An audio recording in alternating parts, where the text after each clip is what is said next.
The small child, who was in the middle of a scuffle between police and protesters yesterday at Galle Face Green, was admitted to the Lady Ridgeway Hospital for Children that very same night.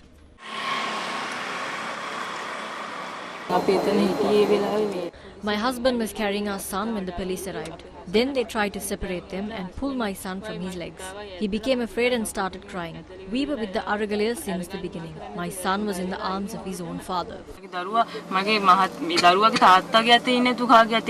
The following situation ensued when the parents tried to admit the child to the hospital.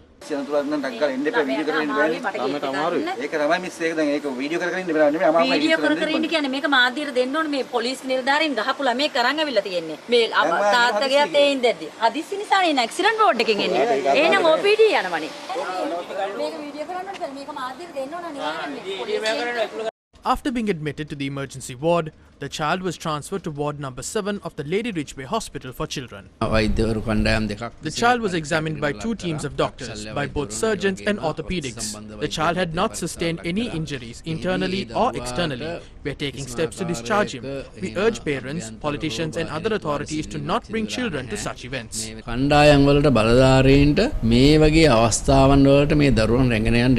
The child was discharged from the hospital this evening. After the JMO examined my son, he noticed bruises in the back. We took to the streets on behalf of every child in the country. But people are asking us why we brought the child there. On social media, people have been asking that question. Sri Lankan people must understand that we would not bring our child if tear gas is fired. The Aragale carried on for months. We didn't bring him to a place where tear gas is being fired. People must understand that we didn't bring him to become popular. We took to the streets because of the problems we are facing.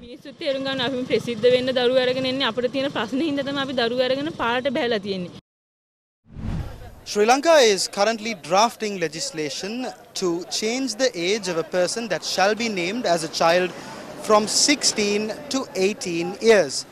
Against such a backdrop, the yesterday's commemoration of the Aragale saw police officers separating children from parents.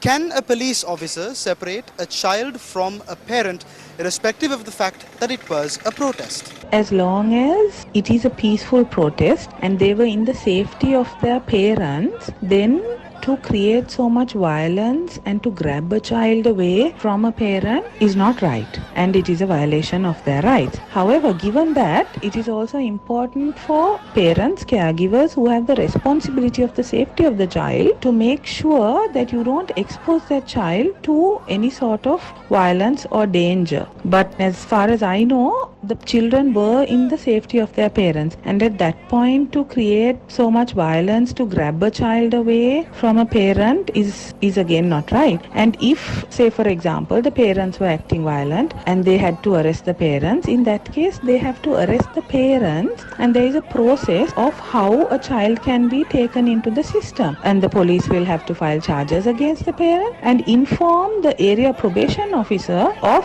the fact that the child was not safe in the hands of the parent, and thereafter a court of law will decide on the best interest of the child whether these parents were actually behaving in a way that it was extremely unsafe for the child, and decide on the safety of the child.